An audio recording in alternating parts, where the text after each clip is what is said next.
Hola. Bueno, buenos días. Vamos a empezar, son 10:31. Les damos la bienvenida a todos de parte del Centro Argentino de Ingenieros. Les agradecemos muchísimo por seguir acompañándonos en estas charlas virtuales del CAI.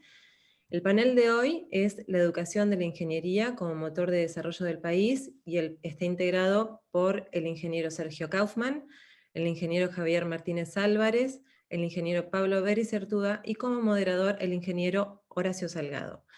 Esta charla la van a poder encontrar a partir de mañana en el archivo audiovisual del CAI, ingresando a cai.org.ar, esta charla como las anteriores, ¿sí? También se está transmitiendo por YouTube en simultáneo, luego en el chat vamos a compartir el link para que lo puedan compartir.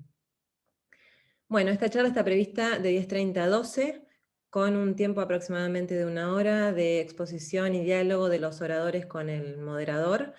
Y luego se abre un momento para las preguntas del público, que como siempre decimos son muy importantes para nosotros, enriquecen un montón esta charla, y todas. Para lo cual los invitamos a ir dejando sus preguntas en el chat por escrito. Horacio Salgado las va a ir compilando y las comparte al final en ese momento que dejamos para las preguntas del público. Bueno, sin más lo voy a presentar a Horacio para que ya comience la charla. Horacio Salgado es ingeniero de la Universidad de Buenos Aires y técnico mecánico del Colegio Industrial Otto Kraus, con más de 45 años de docente universitario por concurso en la especialidad de materiales industriales. Ocupó varios cargos directivos en la Facultad de Ingeniería de la UBA y fue decano en el periodo 2014-2018. Actualmente es directivo del Centro Argentino de Ingenieros y dirige la Comisión de Enseñanza de las Ingenierías. Horacio, ya tenés la palabra. Te desmuteás y ya podés comenzar. Gracias. Bueno, buenos días a todos los presentes, los que están asistiendo a esta charla. Buenos días también a los que la van a escuchar más tarde porque en este momento estarán ocupados con otras tareas. Y bueno, bienvenidos a la Casa de los Ingenieros, como nos gusta decir a todos nosotros, los del Centro Argentino de Ingenieros. Quiero agradecer particularmente a los invitados, al ingeniero Javier Martínez Álvarez, al ingeniero Sergio Kaufmann y al ingeniero Pablo Bericertuda, y a todo el equipo de soporte que puede hacer que estas charlas que estamos teniendo desde el CAI, en esta virtualidad, en esta ocasión, salgan tan bien como salen. Gracias Verónica, gracias Luimar y gracias a todos ustedes. Estamos en una charla, evidentemente, que nos reúne alrededor de un tema que personalmente a mí me toca la fibra íntima porque lo considero prioritario para el desarrollo de las naciones y en especial de nuestro país, que es aportar ideas que puedan ayudar a despertar también un poco el interés por la educación y en especial de la ingeniería a la luz de la actualidad de este COVID.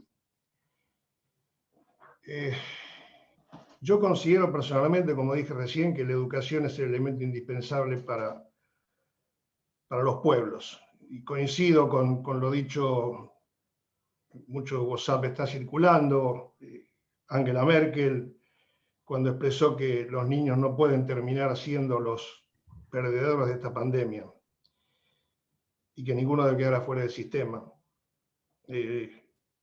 Otra frase célebre de Mandela es que la educación es el arma más fuerte que puede usarse para cambiar el mundo, y yo pienso que la educación es como el aire. O sea, sin educación el ser humano no puede avanzar, no puede ascender en la escala social, no puede vivir. Para mí es básico. Siendo básico, me voy a remontar a dos palabras, dos renglones. Ya hace más de 140 años en nuestra República Argentina, un referente histórico mío, Domingo Faustino Sarmiento, logró alfabetizar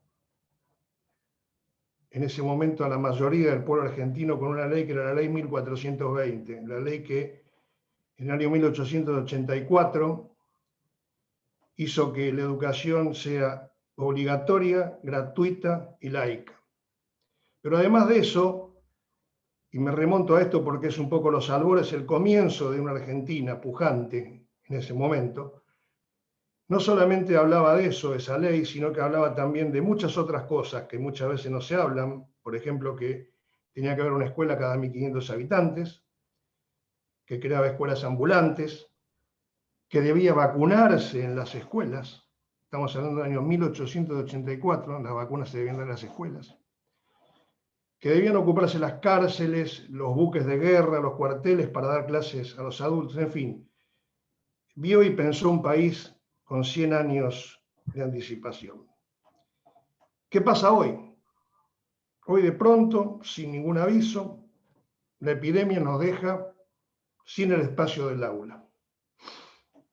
Nos quita la herramienta de enseñanza y nos replantea los tiempos, los horarios y las prácticas a las cuales estábamos acostumbrados para enseñar. Pero sobre todo, nos aleja de nuestra contrapartida más preciada, que era la presencialidad y el contacto con el estudiante en las aulas. Entonces, sin avisarnos, de esta manera aparece este virus y nos pone frente a un computador, como estamos todos ahora, pero nos pone frente a un computador a los profesores, a los docentes, para enseñar ingeniería a nuestros alumnos. Entonces tenemos que planificar, tenemos que organizar, tenemos que cambiar de alguna forma todo lo que veníamos haciendo desde hace tantos, pero tantos años.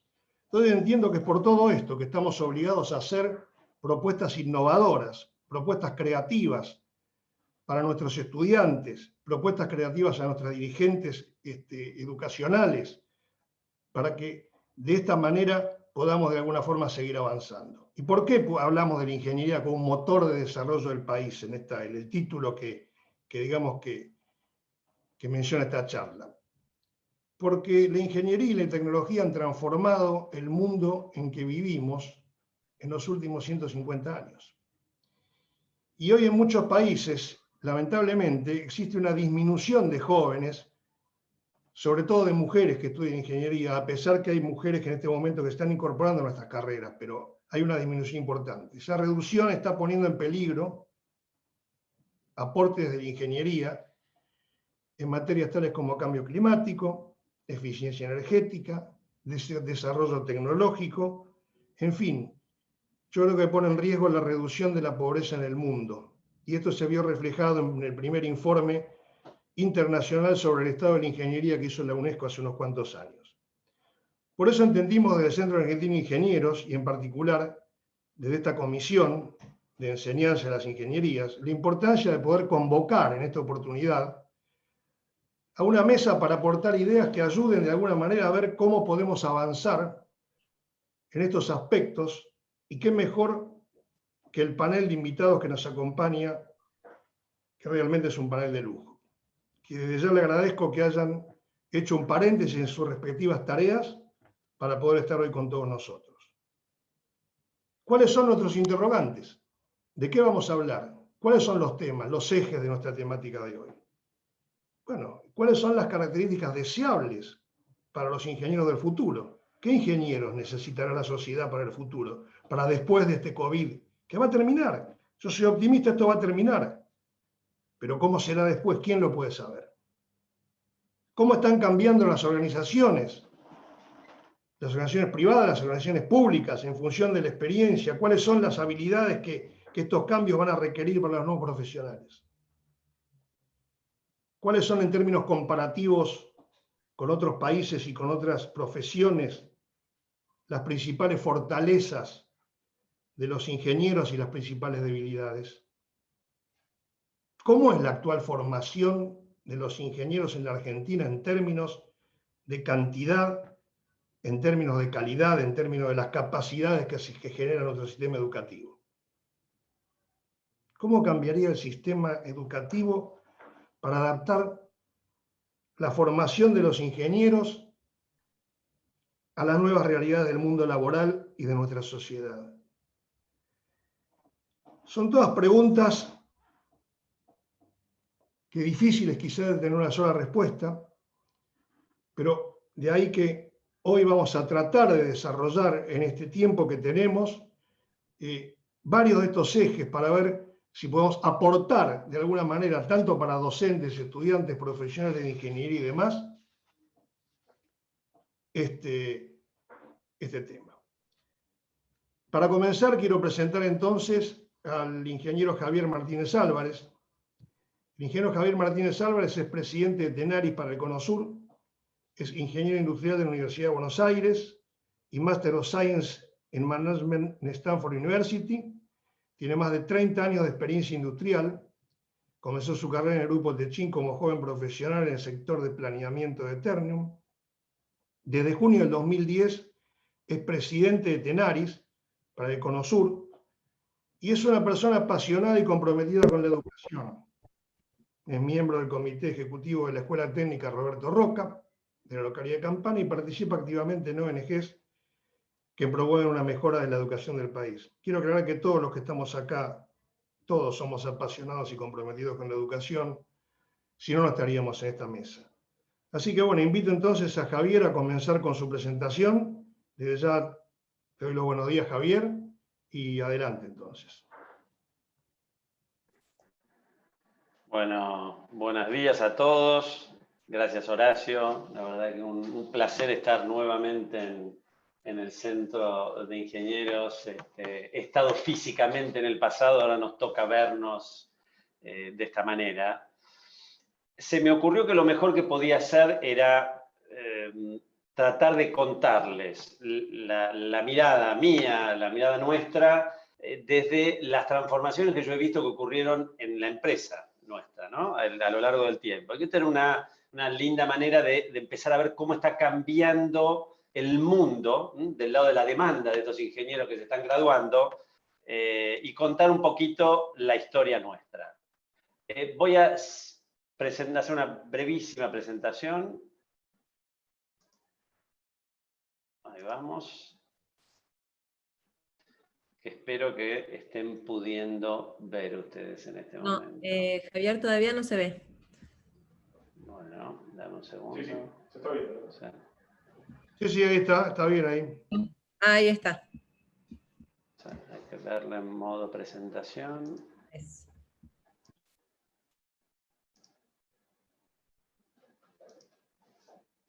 Déjenme un segundo con esto.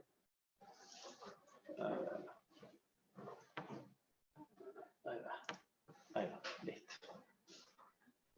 Ahí está, estamos, perfecto. Bueno, el rápido Tenaris, ¿no? Tenaris creo que muchos de ustedes, ingenieros, que creo que la mayoría de la audiencia que tenemos hoy la conocen. Esta es la planta nuestra en Campana y empiezo con un pequeño comentario armando la presentación. Acá tuvimos un contrapunto con el responsable de comunicaciones porque estaba la foto con un fumado arriba a la izquierda y yo cuando vi la foto dije, no, parece contaminación esto. Entonces yo quiero que la gente vea mi planta limpia, ¿no? Que es como está realmente, porque este tema del ambiente es un tema cada vez más relevante en la agenda nuestra. Pero la historia de Tenaris es una historia industrial, ¿no? Que comenzó acá en Campana, tiene más de 60 años, y es una historia que yo siempre digo, la verdad, ojalá hubiese más en el país, ¿no? Una empresa exportadora de tubos de acero para la industria de la energía que se convirtió en el mayor jugador mundial en su rubro, ¿no? Y yo siempre trato de analizar qué características tuvo este desarrollo que le permitieron a Tenaris llegar donde llegó y cómo me gustaría que se replicase en otros lugares. ¿Qué tuvo de distintivo este desarrollo? Bueno, sin duda, un inversor con una mirada de largo plazo, un gran foco en las inversiones industriales, pero después hay otra característica, que acá está representada en alguna de las fotos, es desde sus orígenes un fuerte foco en la innovación, ¿no? Ha cambiado a lo largo del tiempo qué quiere decir innovación, ¿no? Pero la innovación como concepto empresario, como filosofía, estuvo en el ADN original de la empresa, ¿no? Este fuerte foco, hay un gran centro de investigación y desarrollo acá en la ciudad de Campana, que después se fue replicando en otras ciudades, hay uno en México, uno en Estados Unidos, otro en Italia, en Japón. Entonces, este foco en la innovación estuvo desde el principio y fue uno de los pilares. Y el otro importantísimo, y este es el tema que nos llama hoy a este encuentro, es la capacidad que tuvo esta empresa de captar recursos humanos de excelencia. La Argentina históricamente ha tenido un pool de profesionales, de ingenieros en particular, muy bien formados, y la empresa esta tiene una gran capacidad de atraer ese talento. Entonces, esto ha estado diría, en los inicios de las fortalezas que le permitieron a esta empresa expandirse por el mundo, llevar sus tubos de Argentina al mundo, pero también crecer.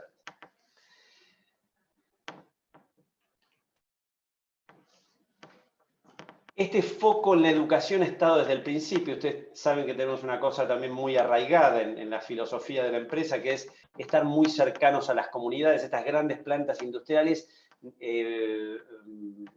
nuestras tienen un mandato de fuerte integración con la comunidad que lo rodea. Y la educación ha sido siempre la característica distintiva. Acá muestro solo 3 ejemplos, después profundizamos en alguno que sea de interés, pero la Escuela Técnica Roberto Roca, que esto es todo un tema que para mí es clave también abordarlo a esta altura, que es el tema de la escuela secundaria.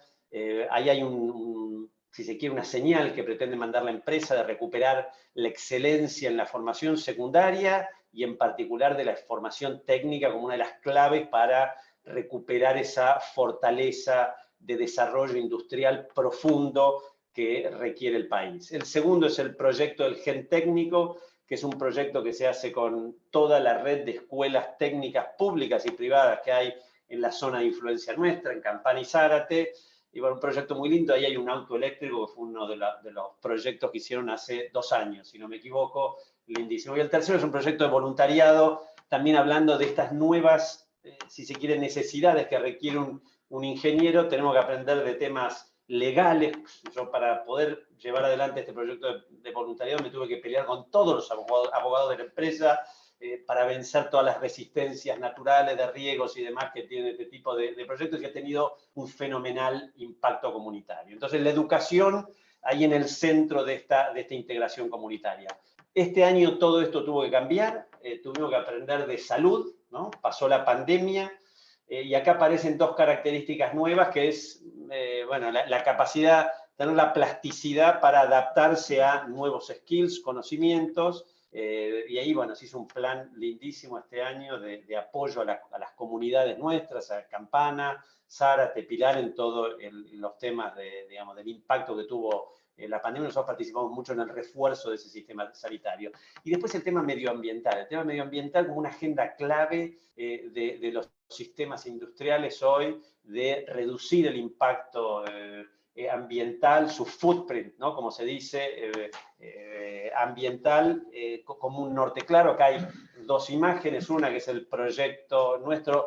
Ustedes no lo van a llegar a ver, pero yo lo tengo clarísimo. Ahí en el fondo se ven unos tubos y unas redes. Bueno, los tubos son tubos de Tenaris, y ahí está el proyecto lindísimo que se está haciendo en los esteros del Iberá para hacer la reinserción de los yaguaretés en esa zona que estaban prácticamente extintos.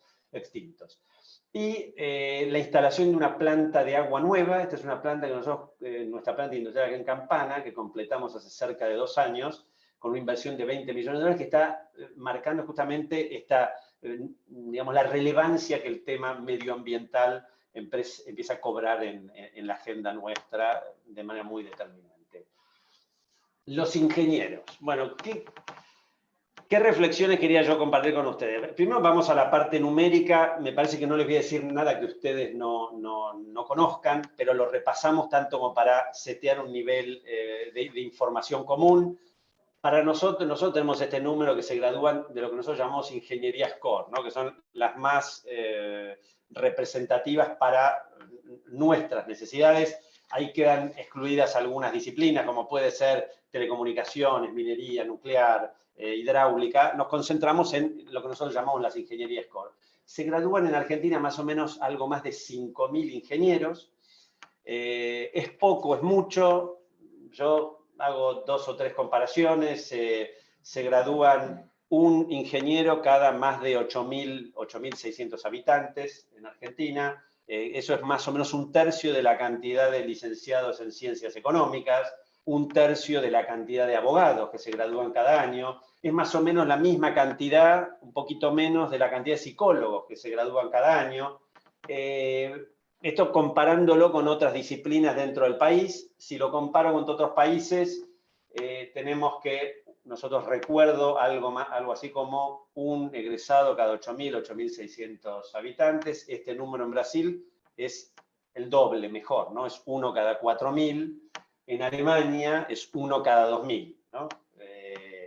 Entonces, uno ahí empieza a ver países con una fuerza en su desarrollo muy notable, industrial o de otra manera, o un país mismo como Brasil, que si vemos su evolución en los últimos 20 años, etcétera, ha tenido un desarrollo industrial muy sostenido, sin duda más sostenido que el nuestro. Entonces, en cuanto a cantidad, creo que no digo nada que todos no compartamos. Parecería que hay una necesidad de que haya un mayor número de egresados ingenieros. Esto sería deseable para la Argentina. Si uno lo pone esto en el contexto de las necesidades que hoy tiene el país, la ingeniería, la informática, temas de salud, estos parecen como disciplinas absolutamente claves para el desarrollo futuro de las naciones, y la ingeniería está sin duda ahí arriba. La cantidad insuficiente, diría hasta acá. En cuanto a la calidad, nosotros tenemos una perspectiva espectacular, realmente, porque de este número de 5.000 egresados de ingeniería, déjenme contarles que pasan por nuestras garras algo así como el 70% de los egresados de ingeniería del país, y esto viene ocurriendo en los últimos 40 años. En los últimos 40 años nosotros tenemos más o menos el 70% de estos egresados pasan por algún sistema de evaluación para ingreso a nuestras empresas, con lo cual tenemos una foto espectacular de cómo ha ido evolucionando estos ingenieros en la Argentina, también cómo van comportándose las distintas universidades dentro de este concierto. Y yo acá la reflexión que diría es, esto sigue siendo un activo todavía que tiene el país, ¿no? La calidad de ese egresado de ingeniería es realmente sobresaliente, es como un sello ¿no? Un stamp of approval, como dicen los americanos, de una calidad formativa muy, muy sostenida. Esto es así cuando lo comparamos con otros países, también cierto, ¿no? Pongo una señal de alerta, como comentábamos y como comentaba Horacio, creo que todos somos bastante fanáticos del tema de educación. Nosotros tenemos la oportunidad de ver no solo a todos estos graduados de ingeniería, pero también a la situación de las escuelas primarias y secundarias en el país, pero muy particularmente en toda nuestra zona de influencia. Y en todo este conocimiento que tenemos estamos viendo, de vuelta creo que nada que todos nosotros no sepamos, pero una escuela primaria que más o menos viene aguantando la parada, después eventualmente lo enriquezco con algunos ejemplos, pero la escuela primaria con sus virtudes y defectos viene sosteniendo un nivel educativo. En la escuela secundaria es donde nosotros vemos un deterioro muy, muy marcado. ¿Y por qué esto es importante? Porque esto al final se termina transfiriendo como un problema a la universidad que nosotros estamos viendo que está permeando al final en la calidad de ese egresado, todavía muy sutil, pero sí es importante tomar conciencia que esta escuela secundaria, que sí tiene problemas gravísimos, está generando un deterioro y está transfiriendo de alguna manera una problemática que tiene que resolver de alguna manera, pero complicar al sistema universitario. Esto es medio una descripción de la situación. El otro aspecto que creo que todos también conocemos es el deterioro que ha tenido el sistema de educación técnica en el país hace ya muchos años, y esto también se ve como un impacto, porque al final el graduado de ese sistema de educación secundaria técnica era un graduado muy potente que nutría mucho de futuros estudiantes de ingeniería y demás. Y después pongo acá una pequeña provocación para hablar del futuro, ¿no? Que es 24 mujeres de Tenaris en el Cono Sur. ¿Por qué una provocación? Porque yo creo que habla, lo quería poner como una mirada también de lo que nos falta, ¿no? Estas carreras de ingeniería. Nos faltan más mujeres en la carrera de ingeniería, y nos faltan más mujeres como metáfora de skills también que muchas veces traen las mujeres al mundo laboral y que enriquecen el sistema de trabajo, y que es lo que quería comentar con ustedes. Este 24% es alto, es bajo. Bueno, yo les diría, para nosotros nos cuesta llegar a este 24, creo que como número total, este 24 más o menos coincide con la cantidad de graduadas mujeres que hay en las distintas disciplinas como promedio. ¿Por qué para nosotros resulta un esfuerzo? Porque nosotros apuntamos eminentemente a ingenieros mecánicos, eléctricos, electrónicos e industriales. Cuando vamos a ver estas disciplinas, la participación de mujeres se cae como un piano realmente, ¿no? Mecánica, electrónica, eléctrica, la participación de mujeres es del 5% menor, en industriales es un poquito más alto, porque empieza a ser arriba del 25%. Acá ya implica muchas veces cambios de paradigmas. Nosotros tuvimos que hacer nuestro pequeño cambio, que es empezar a apuntar a contratar más mujeres ingenieras químicas. Es una planta que en un principio no tiene un perfil tan volcado hacia las ingenieras químicas, pero allí vemos que tenemos una formación muy, muy robusta y una participación de mujeres. Es la única carrera, creo que todos lo saben, donde hay más mujeres que hombres en ingeniería química, ¿no? Entonces, esto obligó a cambios también nuestros y se están viendo cómo va mejorando y aumentando el mix de mujeres, sobre todo en los niveles inferiores, ¿no? Con lo cual, esto pensamos que sea una tendencia que vaya y siga creciendo en el tiempo. ¿Cómo han cambiado estos skills? Y bueno, yo acá quería contar una pequeña anécdota para ver cómo está cambiando este mundo del trabajo, justamente, ¿no? Y yo trataba para compartir con ustedes de imaginarme qué cosas han cambiado muy dramáticamente desde que yo entré a trabajar y cómo es la vida laboral hoy. Acá hay una foto que es muy, muy simpática. A la izquierda, este es Agostino Rocca, que es el fundador del grupo Techin, comunicándole a un grupito de trabajadores, ¿no? Yo siempre hacía dos reflexiones cuando veía esta foto, decía, bueno, esta cosa de la comunicación está también en el origen, esta necesidad de estar cerca de la gente. Ahora, qué difícil, porque yo no veo ni un micrófono en esa foto. ¿Cuántos lo habrán escuchado a Agostino, aún si tuviese una buena voz, de los que estaban ahí? Y este fue un evento que fue creo que era una de las inauguraciones que tuvo la planta de acá de Campana. Y bueno, nos movemos unos 60 años en el tiempo y ahí aparece Pablo hablándole a 20.000 empleados de Tenaris en el medio de la pandemia, con toda la tecnología y la posibilidad que esto da. Realmente el tema de la comunicación está tomando una importancia fenomenal. Yo cuando empecé a trabajar en el grupo, en Ternium, teníamos una charla por año con el presidente de la compañía y ese era el momento que te enterabas qué estaba pasando, ¿no? Una vez por año. Esto ha cambiado de manera espectacular y ha cambiado de una manera en la que yo digo sí, con conocimiento de causa, que nosotros no tenemos la formación adecuada. Yo me vi muy, muy desafiado para encarar este requerimiento creciente que ha tenido la comunicación, y en la formación de los ingenieros nosotros no tenemos nada. Hoy es inconcebible pensar en un líder de una empresa de niveles medios, altos, bajos, que no tenga una capacidad de comunicar con sus equipos de trabajo. La demanda hoy de la gente es enorme en este sentido. Cuento una pequeña anécdota que fue muy divertida. A mí me acuerdo la primera vez que me tocó hablar en público fue en Venezuela. Yo estuve ahí viviendo unos 6 años, trabajando en una siderúrgica de la empresa en Venezuela, y me tocaba ir a mi primera exposición, si se quiere, un grupo de gente. Eran unas 20 personas que trabajaban en la oficina de Caracas, y había venido una semana antes el responsable de comunicaciones. Me dijo, mirá, Javier, vos tenés que ir al brindis que se hace en la sala de reuniones, son 20 personas y tenés que dar unas palabras de salutación. Para mí fue un desafío terrible. Me acuerdo ese día, creo que dije feliz Navidad para todos, alguna frase más creo que metí. Lo estuve practicando durante 3 o 4 días. El día que tuve que dar la palabra, creo que hacía flexiones en la oficina para descargar el nerviosismo que tenía. Este fue mi primera intervención. La segunda intervención la tuve en Colombia. Ahí ya era más desafiante porque era un grupo de 100 personas. Estaba Pablo Rocca, que estaba visitando la planta de Colombia. dando una charla, y él usa mucho una metáfora, usaba en esa época la metáfora de los motores de Tenaris, ¿no?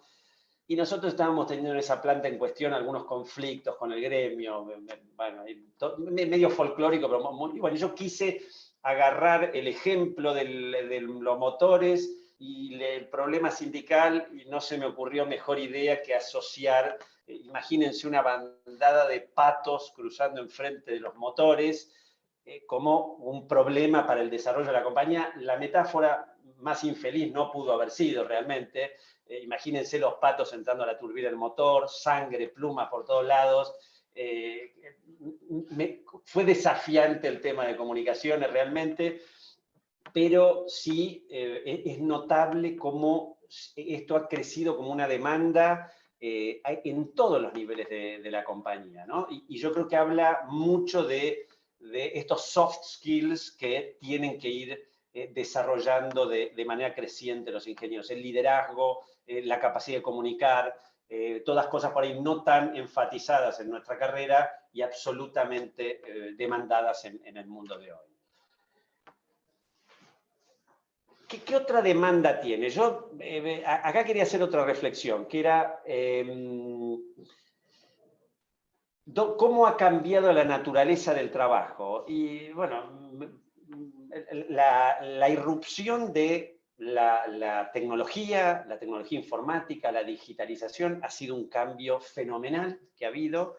La velocidad, yo creo que la velocidad con la que ocurren las cosas ha cambiado muy brutalmente. Yo cuando empecé a trabajar en la empresa, de vuelta para hacer un contraste, me acuerdo que teníamos en el edificio de Catalina, muy lindo, en el edificio Carlos Pellegrini había una sala de computación donde había 3 computadoras y éramos un grupo de 15, 20 ingenieros que teníamos que anotarnos para usar la computadora un rato, ¿no? Así empezamos a trabajar muchos de nosotros, ¿no? En la década del 90 teníamos que compartir una computadora. Parece lejano eso hoy. Hoy no tengo que decir todo lo que ha cambiado, pero la irrupción de lo digital, de la computación, ha sido notable. ¿Qué implicancia fuerte tiene esto de lo digital, pero también la velocidad? Para mí, cuando pensaba en el trabajo, cómo ha cambiado, el trabajo yo creo que tiene una naturaleza muy secuencial antes, ¿no? Y lo quiero graficar con un ejemplo. Cuando yo volví acá a Argentina, me hice cargo de la operación de Tenaris en esta región.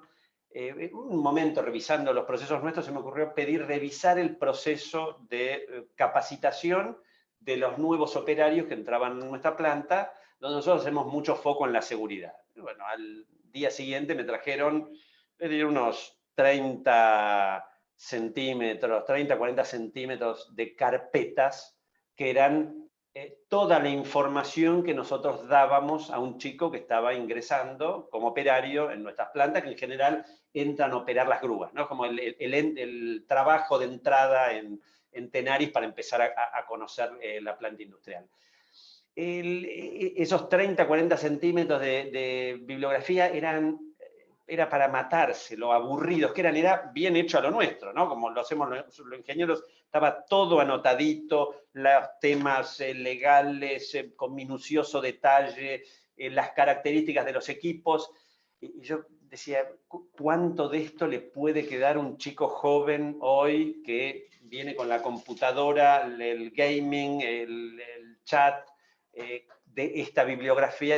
Esto seguramente no nos debe estar yendo muy bien. Efectivamente, era poco lo que quedaba. Después hacíamos algo bastante estructurado, que era lo que nosotros llamamos un on-the-job training, un trabajo en campo donde teníamos un operario trabajando a la sombra de otro, el nuevo viendo cómo operaba. Era un proceso, nosotros habíamos establecido un plazo mínimo de depende del tipo de trabajo, entre 3 y 6 meses. Imagínense el costo que eso trae una compañía. Bueno, aparece el siglo XXI ahí en acción, cambiamos totalmente la metodología. Hoy una persona que entra a trabajar en Tenaris, lo primero que hace es entrar en un simulador, que es lo que ustedes están viendo. Desarrollamos junto con una empresa, unas pymes, una de Córdoba y otra de la capital, usando tecnologías de gaming, un simulador que pone a los nuevos operarios en un ambiente absolutamente real muy similar al que van a enfrentar después en sus puestos de trabajo. Esto redujo el tiempo de capacitación de manera dramática, lo hizo muchísimo más efectivo. Para llegar a esto, fíjense que atrás tiene que haber trabajo interdisciplinario, donde el ingeniero nuestro tiene que incorporar conocimientos y disciplinas muchísimo mayores y distintas de las que tenían antes. Hay que saber de digitalización, hay que saber de temas legales, hay que saber de temas, digamos, de capacitación, de cómo incorpora a la gente esta cosa. Entonces, esta idea multidisciplinaria en la formación de los ingenieros surge sin duda como una característica.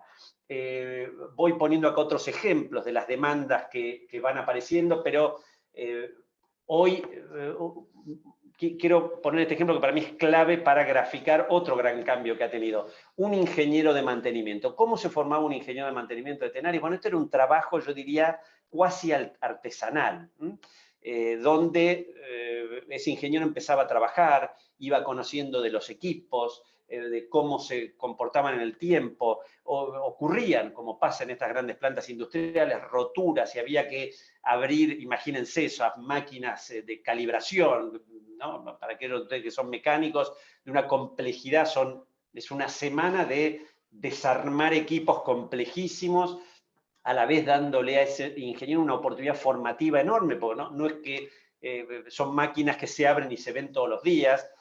Y era como este trabajo artesanal que va formando a ese ingeniero y uno al cabo de 10, 15 años tenía un potente ingeniero de mantenimiento. Esto hoy es un imposible práctico, la industria no permite esos tiempos, ni siquiera los chicos se permiten esos mismos tiempos para ir adquiriendo de esa manera conocimiento. Hoy tenemos que ir a automatizar la información, estructurar todo aquello que se puede estructurar, un desafío realmente fenomenal.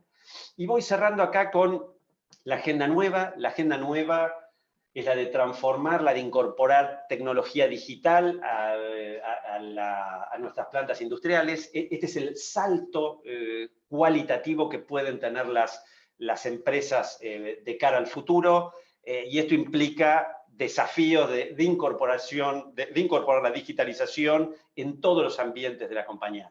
No me voy a extender mucho más porque creo que la parte eventualmente de intercambio va a permitirnos seguramente profundizar en estos. Dejo acá como provocación la planta y la integración digital con los clientes, con la logística, que va a estar omnipresente en los desafíos de la empresa y de esos ingenieros del futuro. Muchísimas gracias.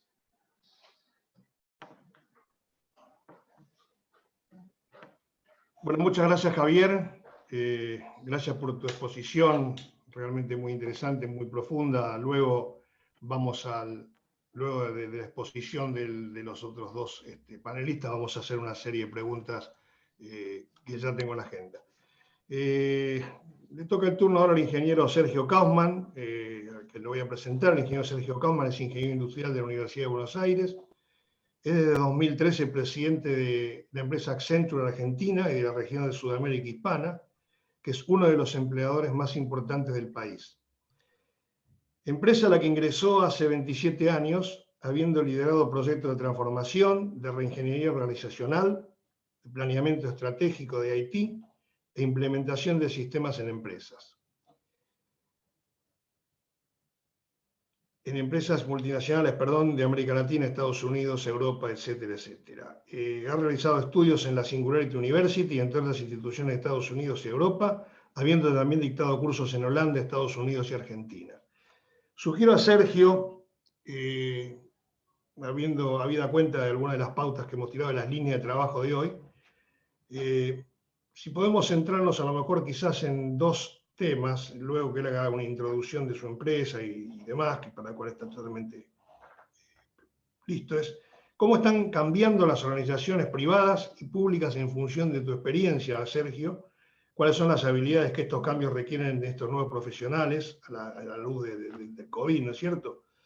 Y cuáles son en los tiempos, en términos, comparativos, con otros países y con otras profesiones, las principales fortalezas de las ingenierías y las principales debilidades. Así que, Sergio, te agradezco nuevamente, como lo dije al principio, tu importante participación en este evento y te dejo con Luce la palabra.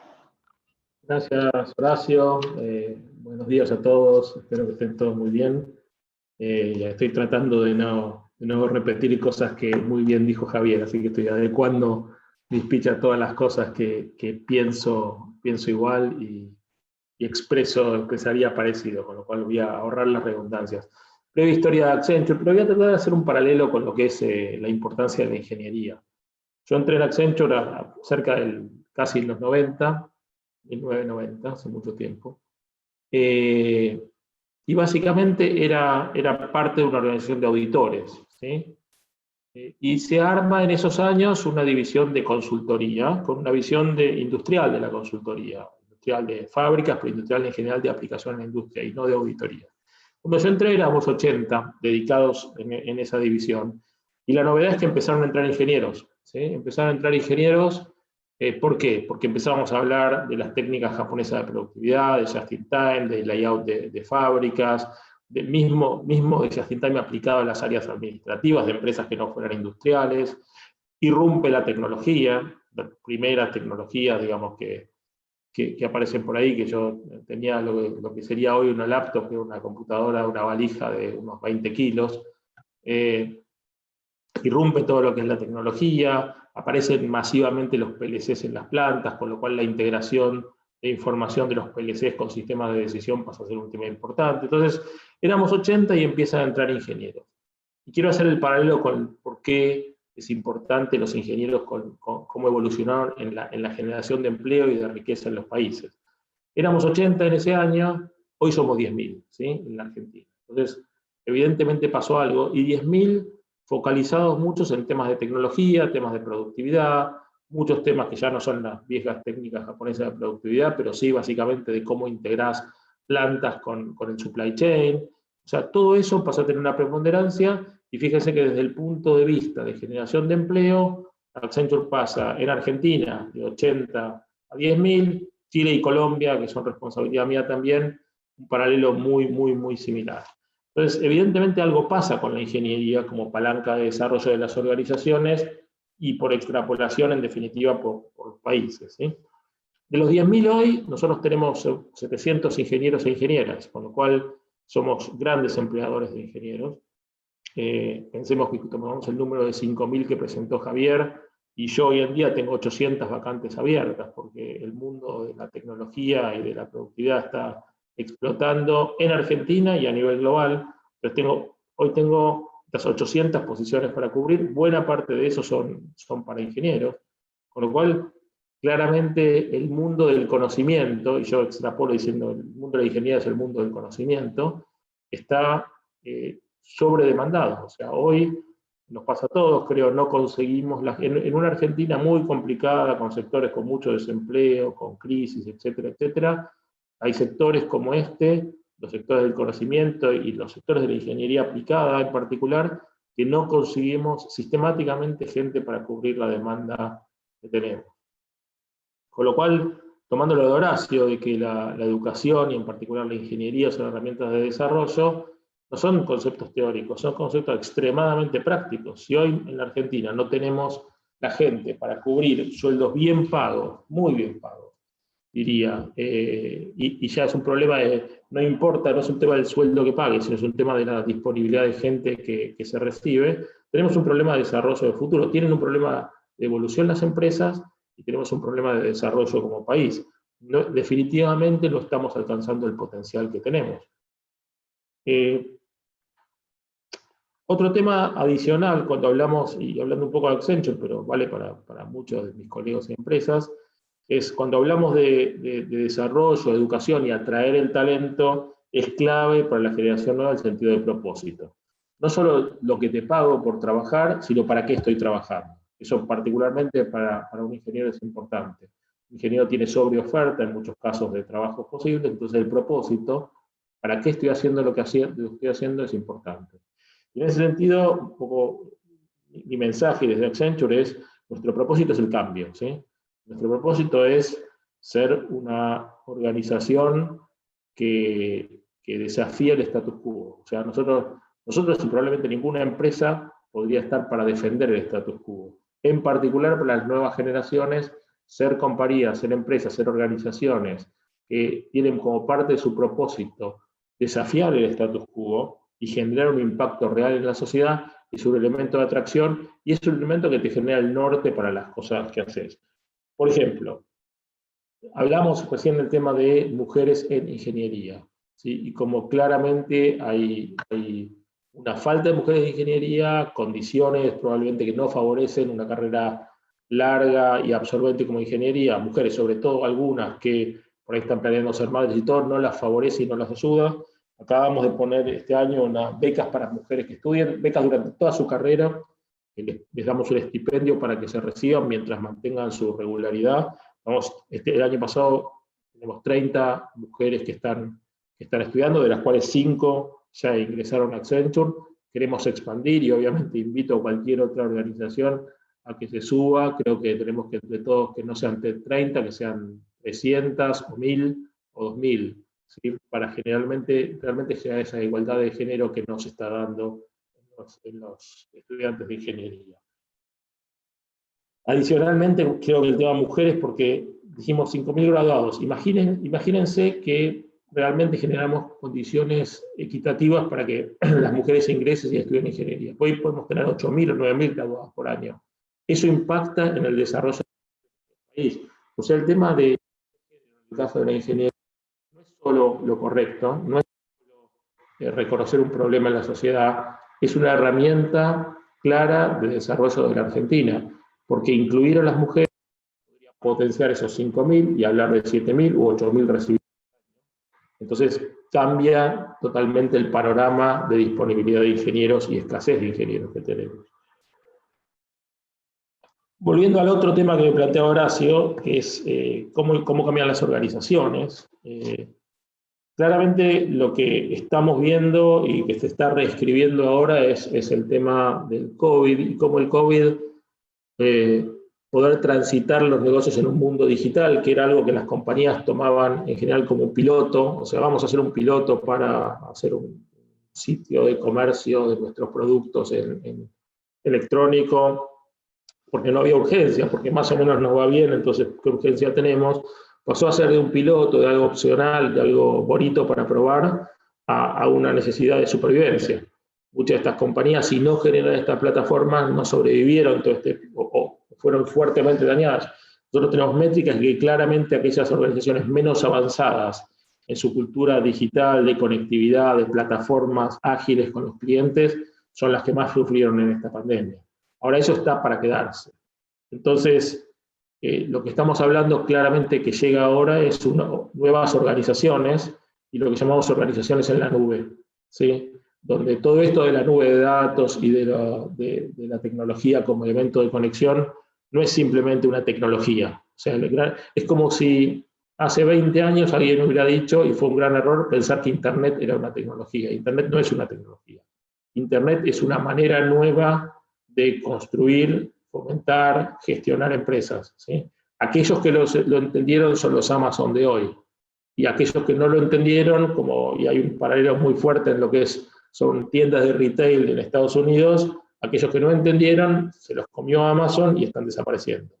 Lo mismo está pasando, una revolución del mismo nivel que lo que fue Internet hace 20, 25 años, está pasando hoy con la nube. Las nuevas organizaciones están en la nube, y no solo una tecnología que nos permite acceder a datos, ¿sí? Es una plataforma que te genera organizaciones distintas, donde la virtualidad es la esencia de la organización. Claramente cuando hablas de la nube y de la virtualidad, los modelos de supervisión de esa gente y los perfiles de esa gente y la formación de esa gente es distinta. No es lo mismo un proceso administrativo en la nube que un proceso administrativo en una oficina. Los niveles de responsabilidad, las interacciones, la delegación de decisiones es totalmente distinta.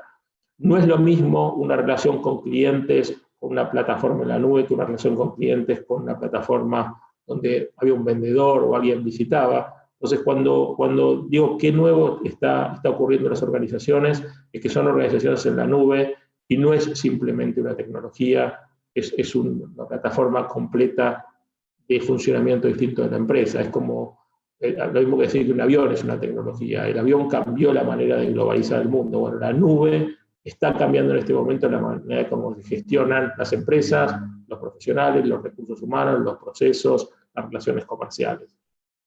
Y todo eso genera necesidad de nuevas habilidades. Yo siempre decía, soy ingeniero industrial y después 2 años de recibido hice una maestría en psicología de grupos, porque sentía que la formación de ingeniero me había dejado muchas aristas que había que pulir, sobre todo en los vínculos y la relación, y definitivamente todo lo que son atributos de comunicación, como decía Javier, de vincularse con la gente, de comunicar efectivamente, de entender a la gente en sus 360 y no solo entenderla en su tarea, sobre todo con generaciones nuevas, con aspiraciones nuevas, con necesidades de propósito nuevas, es un tema central. Entonces yo tengo que decirte cuáles son las habilidades que las ingenierías, y esto con Horacio lo hablábamos alguna vez, deberían potenciar en sus planes, es definitivamente las habilidades blandas. Definitivamente, yo digo, oratoria y debate deberían ser materias mandatorias. Yo creo que en el secundario. En realidad yo tengo una tesis difícil de probar, es que toda esta historia de tomas de colegio, si hubiera oratoria y debate en los secundarios, probablemente hubiese mucho menos tomas de colegio. Pero en particular como indispensable en una ingeniería, que ahora necesita comunicarse con mucha gente, en muchos casos cada vez más virtual, entender a la gente que está del otro lado, muchas veces sin conocerla en persona. Entonces todo este conjunto de habilidades blandas va a ser vital en este mundo de nube, en este mundo cada vez más virtual, donde no es que como hay menos contacto físico, eso es menos importante, es todo lo contrario. Al tener distancia física, las habilidades, digamos, blandas, las habilidades humanas, entender las necesidades, este año me tocó hacer todas las evaluaciones de mi grupo de directores virtuales. Eso es mucho más desafiante desde el punto de vista de tus habilidades para comunicar con el otro. Entonces, todo ese conjunto pasa a ser un set de habilidades básicas, fundamentales, que por lo menos la universidad tiene que dar un elemento básico y después perfeccionarlos en el tiempo. Yo siempre digo, para mí el modelo de la oratoria y el debate son los ingleses, que sí lo tienen en su formación de grado y de posgrado, y escuchar exponer un inglés, una idea, tiene una potencia que probablemente pocas formaciones en el mundo hayan desarrollado. ¿Y cuántos ingenieros o profesionales en general conocemos con ideas brillantes, con incapacidad de proponerlas, convencer, entusiasmar, contar una narrativa alrededor de una idea que se transforma en una realidad? Uno a veces esto de comunicar y la narrativa lo menosprecia, pero cuántas ideas quedan en el camino por incapacidad de ser comunicadas adecuadamente. Y al final, como ingeniero, nos tiene que interesar que las cosas ocurran, más allá de que las ideas sean buenas. Entonces, todo ese 360 creo que es un tema fundamental que en algún punto hay que darle importancia.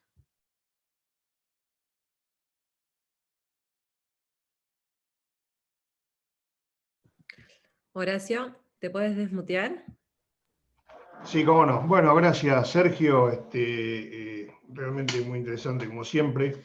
No voy a hacer preguntas ahora y estoy juntando una cantidad de preguntas, son de diversas naturaleza, algunas son de respuesta casi inmediata, pero bueno, quiero darle paso a Pablo, al ingeniero Pablo Bresciartúa. No sé si se encuentra. Pablo, ¿estás ahí ya vos?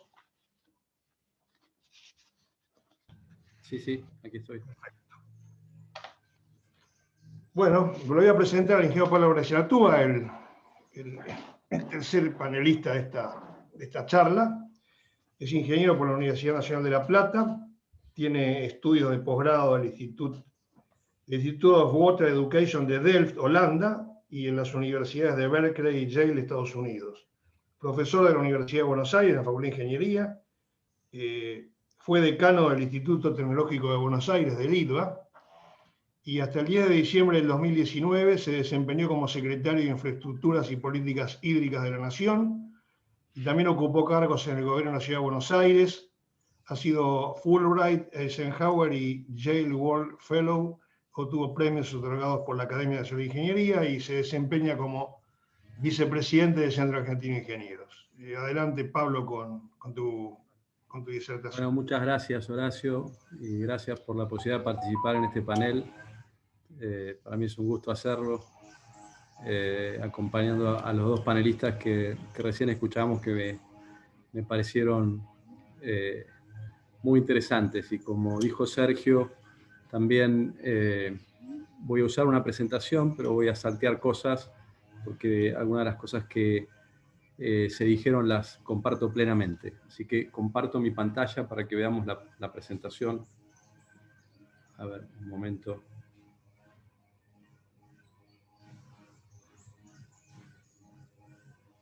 Bueno, yo creo que ahí se está viendo la presentación, ¿correcto?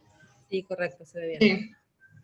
Bueno, me parece que la pregunta central, y que para algunos de nosotros, y por lo que veo en los participantes, para varios de nosotros, es una, como dijo Horacio al principio, es un desafío, pero también es una vocación, y además tiene una cuota de frustración, diría yo. Y también tomo las palabras de ambos, de Javier y de Sergio, y Sergio lo dijo hace unos instantes atrás.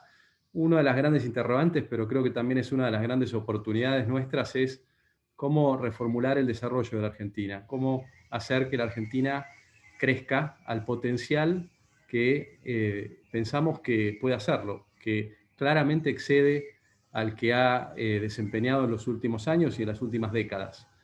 Y la presentación esta es un poco para revisar algunos de esos sustentos en un debate que pensamos que es central, porque claramente debemos tomar noción que lo hacemos, pero también creo que tenemos que no ser autocomplacientes. La Argentina tiene un pobre desempeño en términos de su desarrollo, y al mismo tiempo tiene también ese talento que expresaban tanto Javier como Sergio. Y eso es un dilema. ¿Cómo puede ser que la Argentina tenga tan pobre desempeño y tenga ese talento, y lo haya tenido en su historia? Bueno, yo quisiera arrancar para provocar algunas ideas, pero acá voy a compartir 2 o 3 escenarios de distintas instituciones, en este caso es McKinsey, y cómo se ve al mundo. Y al mundo se lo ve en un cambio muy importante, muy positivo, es un cambio hacia la mayor generación de riqueza, y en ese cambio la innovación tecnológica es central. Acá tienen los principales rubros que, por ejemplo, hace solo un par de años atrás McKinsey identificaba como los principales disrupciones, si ustedes quieren, en la economía hacia el año 2025, y las barras que ven implican trillones de dólares anuales.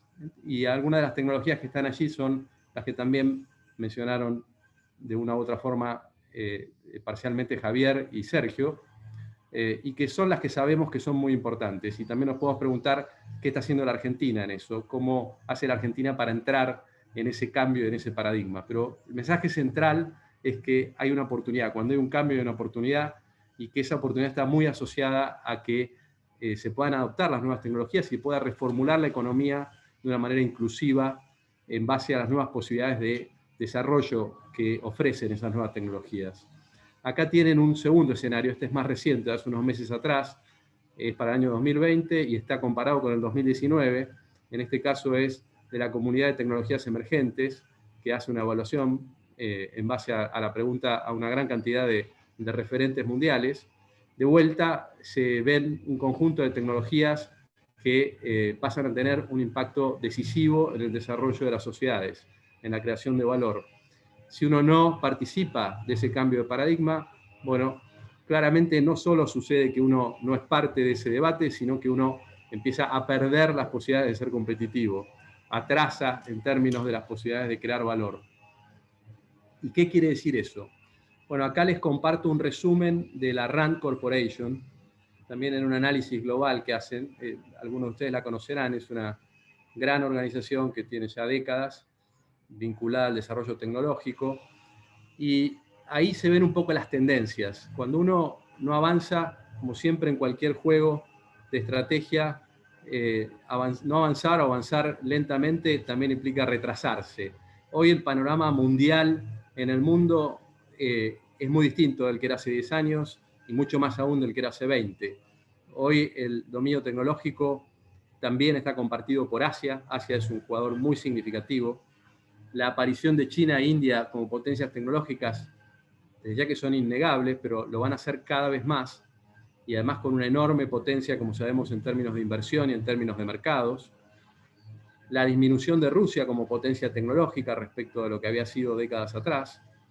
Y cuando nos acercamos a nuestra región, lo que vemos es que hay una enorme heterogeneidad en nuestra región, una variabilidad, como aquí está dicho, en el desarrollo tecnológico en el sudeste asiático y en América Latina, pero América Latina en general se la ve rezagada respecto de China e India, situación que hace décadas atrás, unas pocas décadas atrás, como todos sabemos, no era el caso.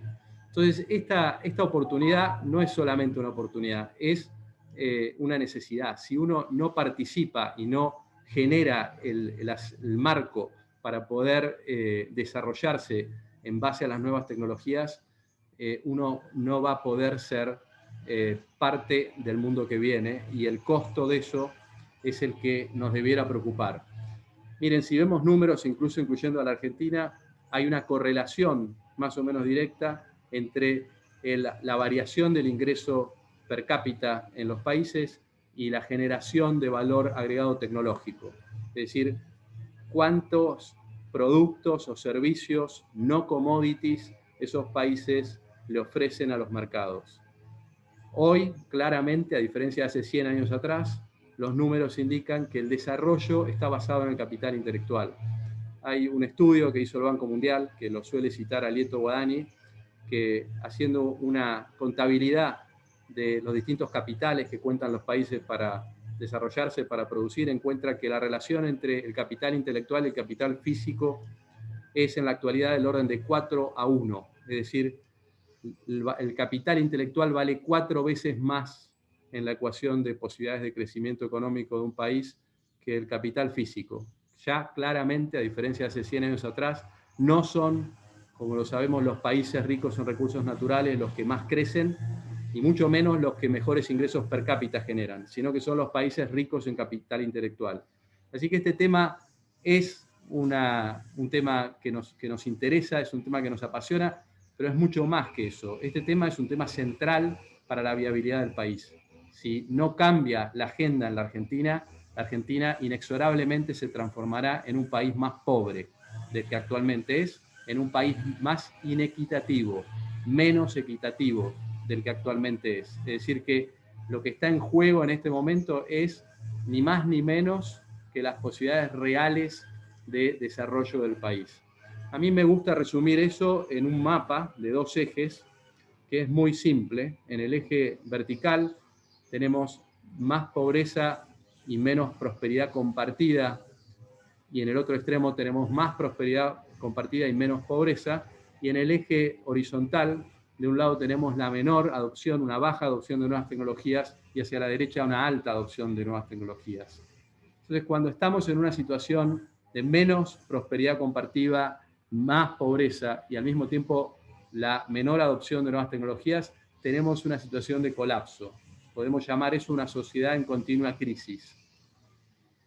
Si logramos que nuestra sociedad adopte tecnologías, pero no lo hace de manera compartida, es decir, esa adopción es una adopción en nichos, es una adopción que no termina de cambiar las condiciones de la sociedad, entonces tenemos una sociedad dividida. Tenemos una sociedad que puede tener algunos nichos más ricos, pero los pobres son olvidados. Es una sociedad de baja calidad de vida. Es una sociedad con altas limitaciones para desarrollarse.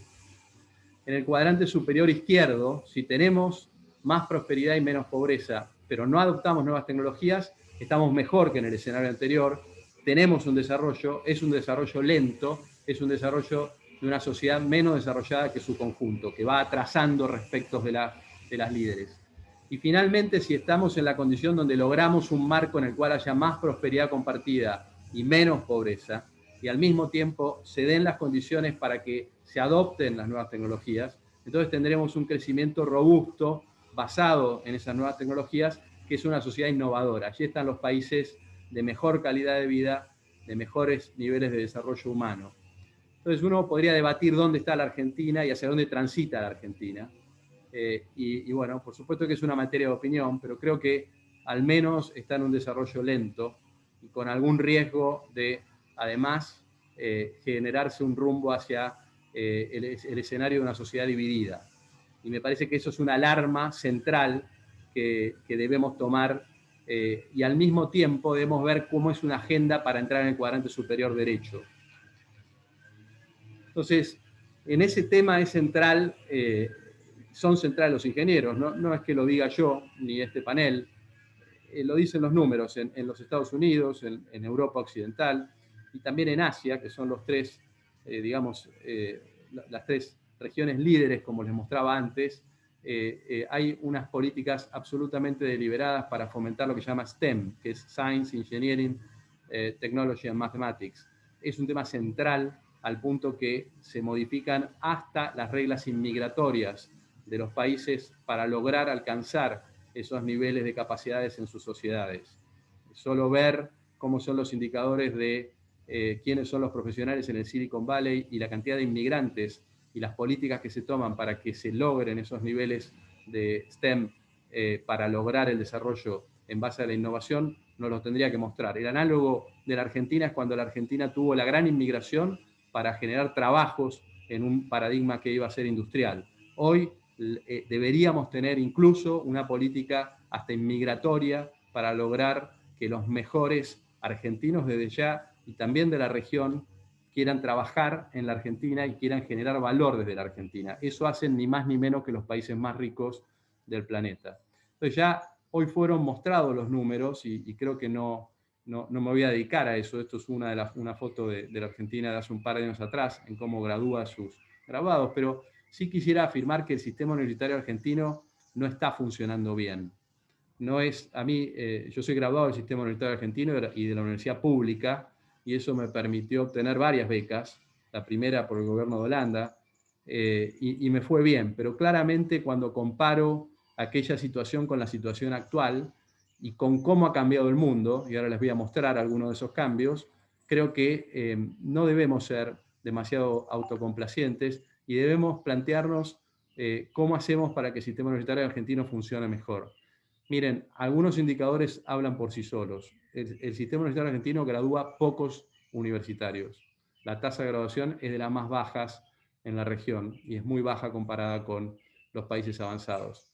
Además lo hace en periodos de tiempo muy prolongados, es decir, las carreras medias duran demasiado tiempo. Además lo hace con currículas que en muchos casos son antiguas y que no están focalizadas en cuáles son los temas del futuro, ni las capacidades del futuro. De vuelta, tanto Javier como Sergio hablaron, y creo que desde un lugar muy significativo que es desde las empresas, desde las organizaciones que están compitiendo y que tienen que crear valor todos los días. Me parece que debemos repensar el sistema universitario. El punto central, además del que he dicho, que creo que es uno que en la Argentina no nos terminamos de convencer de que hay que cambiarlo, es que debemos medir.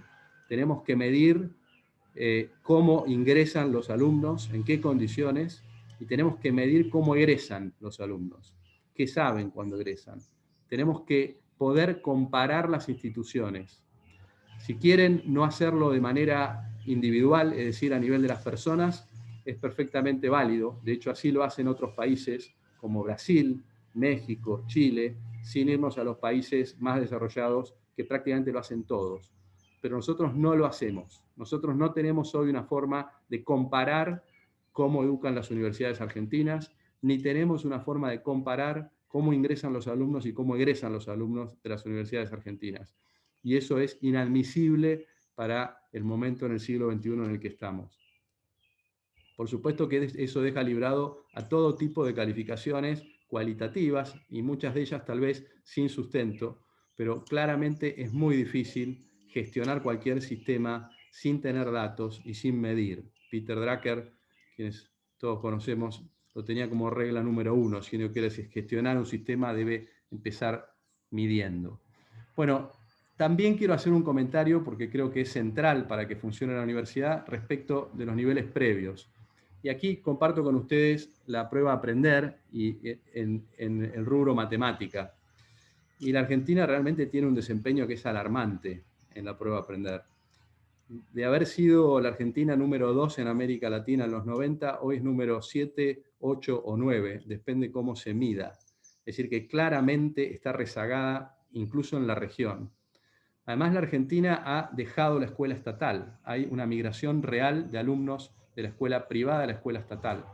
lo cual, como también dice Alieto Guadagni muy claramente en algunas de sus exposiciones, mientras que en los años 90 la escuela estatal creció en matrícula, en los años 2000 la escuela estatal decreció en matrícula.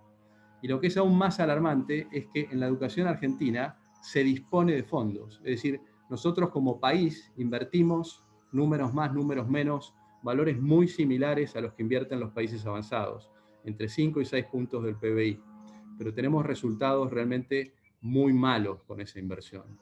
Fíjense, si hacemos el promedio entre la escuela pública y la escuela privada, nosotros tenemos que solamente del orden de entre el 25% o algún porcentaje más de los alumnos terminan sabiendo matemática en el colegio secundario.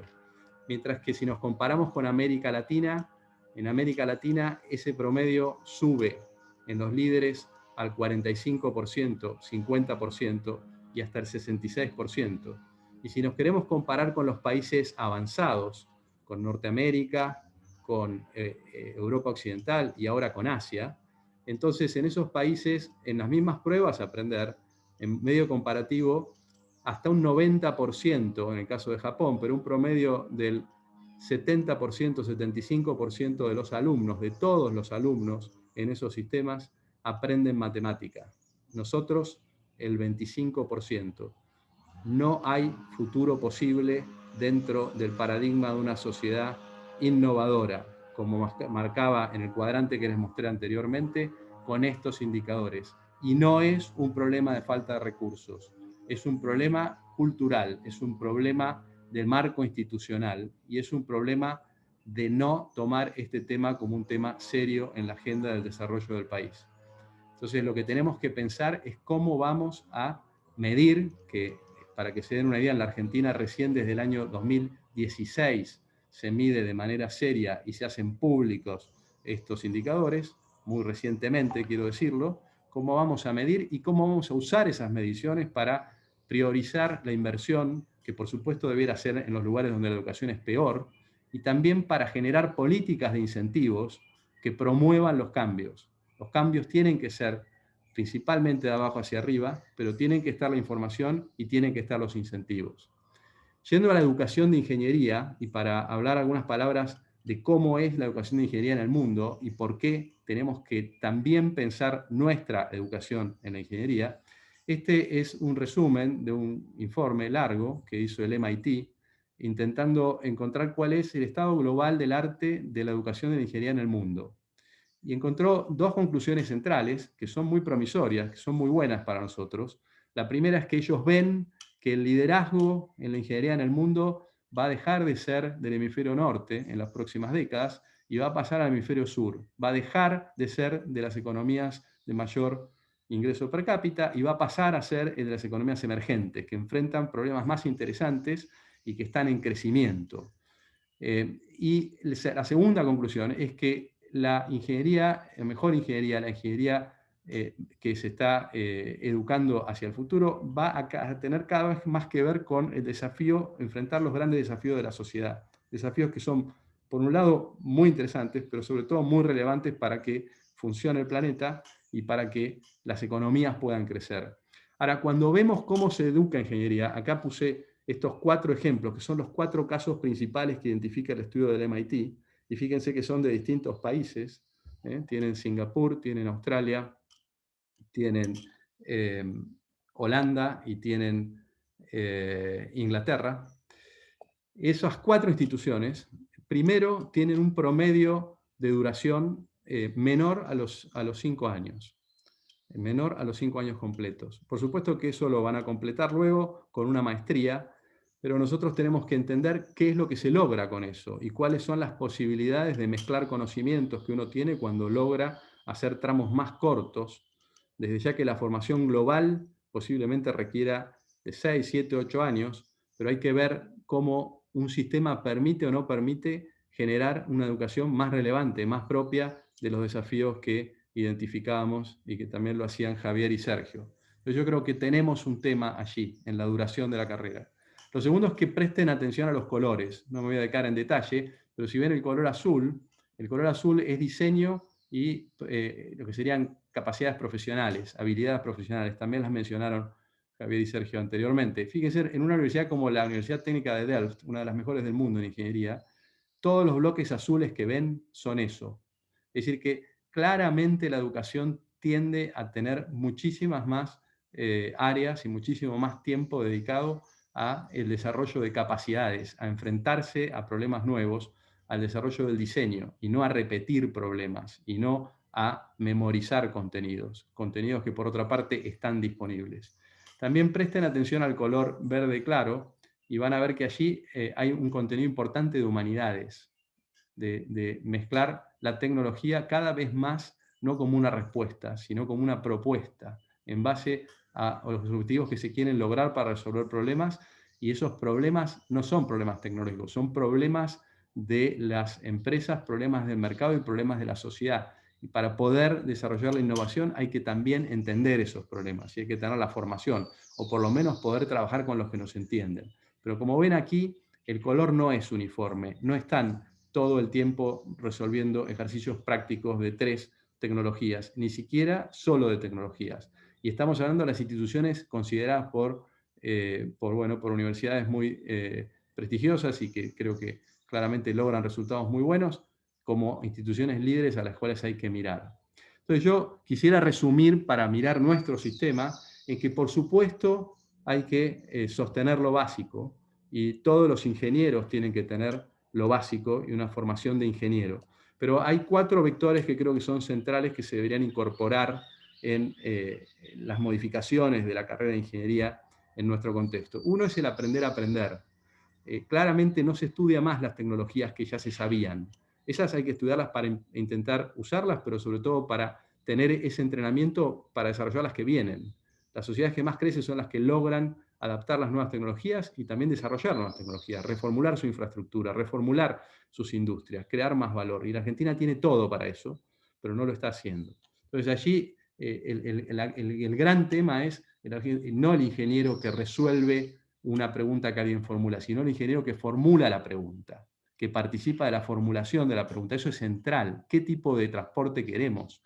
¿Qué tipo de sistema de energía queremos? Etcétera. Esas preguntas son centrales hoy para el desarrollo, y lo que hay que hacer es entrenar a los ingenieros para que formulen las preguntas, que no está característicamente dentro de los programas que nosotros tenemos en nuestro contexto. Lo segundo es manejar y acceder a información. Bueno, esto es central. Tenemos que salir del enciclopedismo. Hay muchos contenidos que no tienen sentido de ser tomados como memoria, pero sí poder acceder a los mejores contenidos que hay en el mundo, hacerlo con criterio, entenderlo, poder usarlos cuando hacen falta.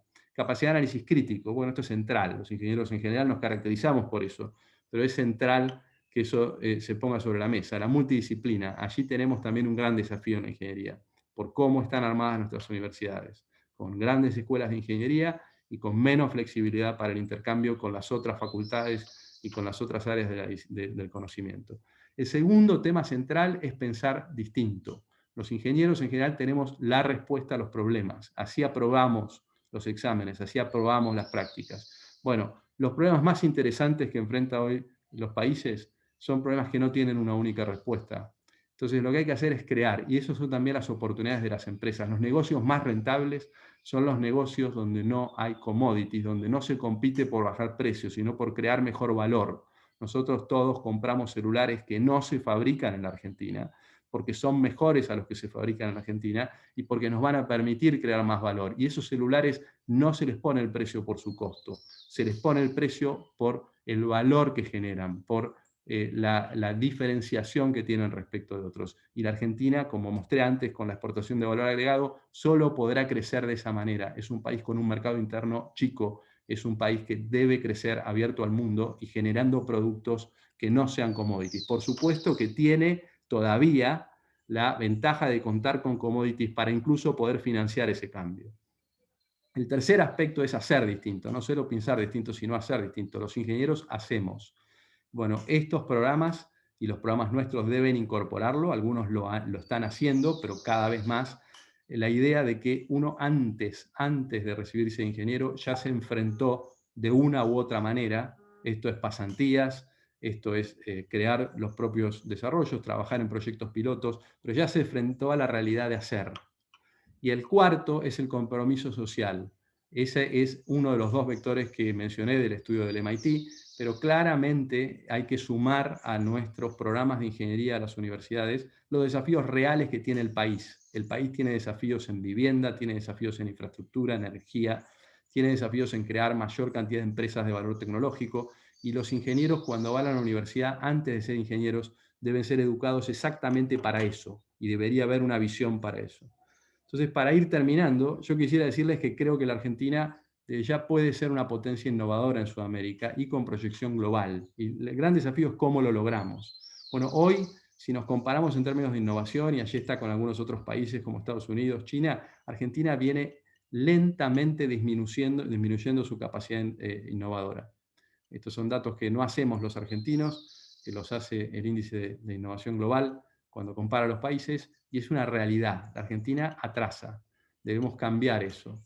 Los que crecen, como dice acá, crecen por productividad total de los factores, crecen porque crean más cosas con los mismos recursos.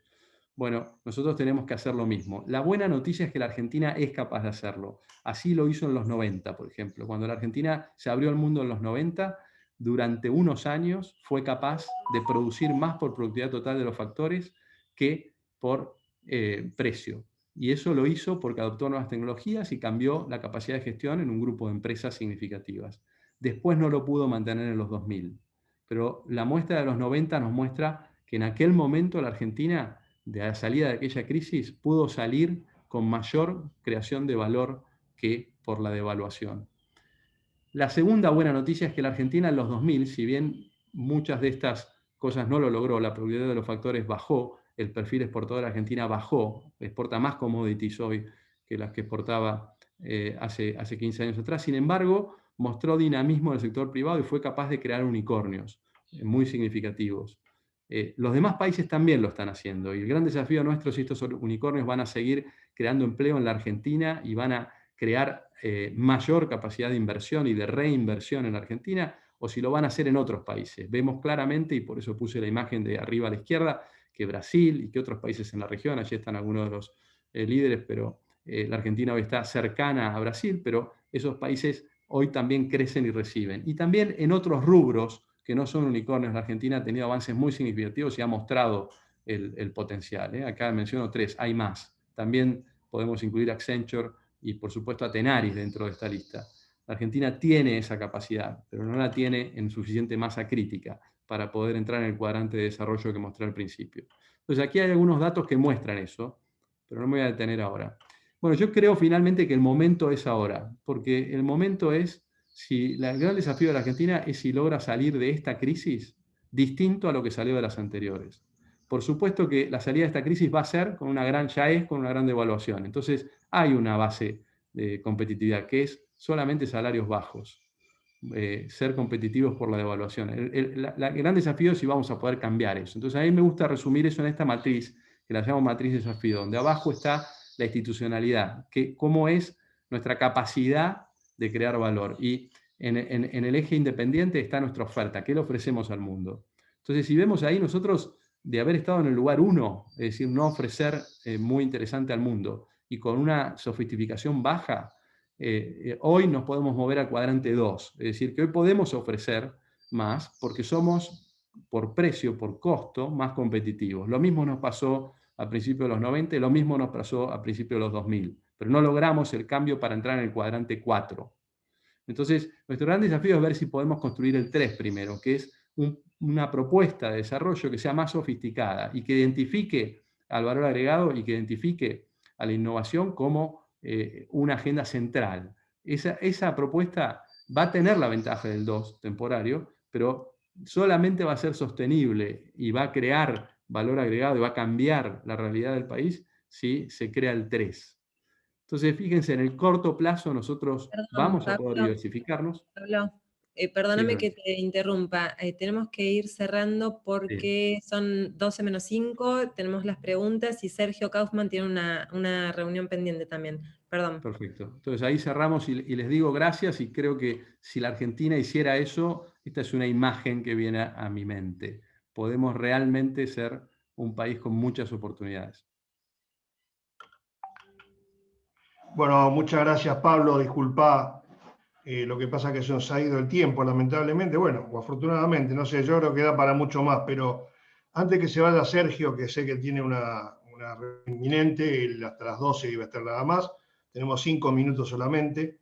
He recibido un montón de preguntas de lo más variadas, es muy difícil hacer un refrito de todo esto, porque hay de todo, pero yo creo que básicamente una de las preguntas más interesantes que he recibido es, todos creo que sabemos que hoy la ingeniería hoy la ingeniería por sí sola no está en un proyecto, sino que tenemos que hablar de profesiones interdisciplinarias. Entonces, una de las preguntas que me están haciendo, varias preguntas repiten lo mismo, es cómo relacionar, Sergio, cómo puedes insertar, que coincido contigo, como lo has dicho, estas asignaturas blandas junto con la inteligencia artificial en las carreras de ingeniería. ¿Qué se te ocurre o cómo lo pensás?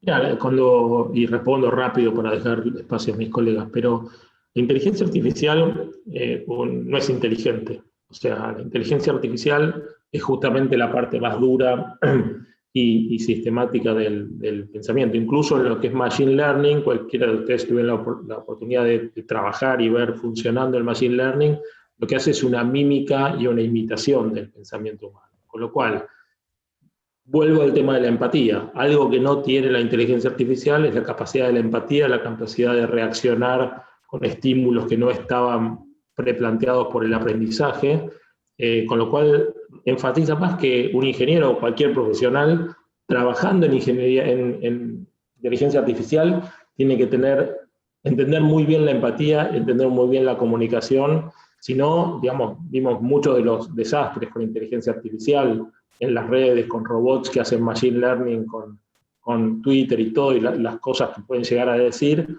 ocurren justamente por las limitaciones de la inteligencia artificial.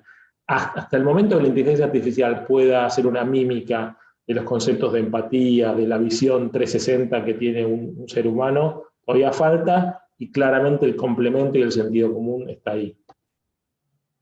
Muchas gracias, Sergio.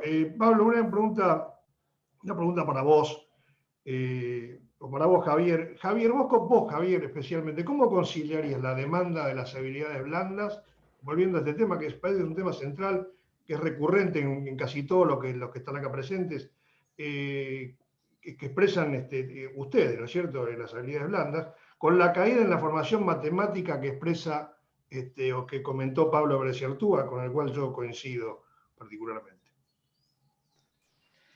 Sí, a ver, yo creo que esta es la complejidad que tiene, ¿no? La respuesta no es fácil, sino me imagino que ya el sistema lo hubiera resuelto, pero yo hice una reflexión sobre la debilidad de la escuela secundaria. Creo que acá hay algo, ¿no? O sea, si uno pudiese contar con una formación ulterior más robusta desde abajo, existe. Después hay decisiones difíciles, ¿no? Uno seguramente, muchos de los que están acá expertos en educación saben mucho de este tema, pero yo veo que hay países que eligen separar las especializaciones en la secundaria, donde vos ya vas eligiendo ahí una especialización que te permite ir adquiriendo mayores conocimientos matemáticos en esa instancia y aterrizar más preparados en la parte de ingeniería. Yo particularmente no veo en los egresados universitarios un faltante dramático de ese conocimiento básico.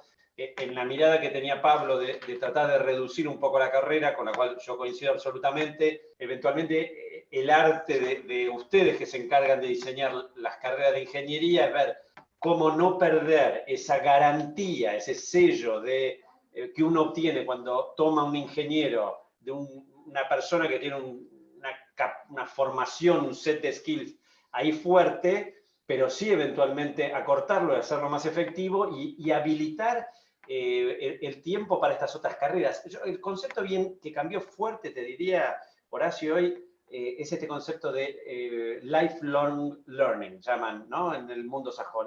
Vos te tenés que estar formando toda tu vida. Y como decía Pablo, eventualmente no necesitamos al ingeniero que sepa de todo, pero sí que haya tenido una apertura a conceptos de comunicación, de sociología, de temas legales, de digitalización.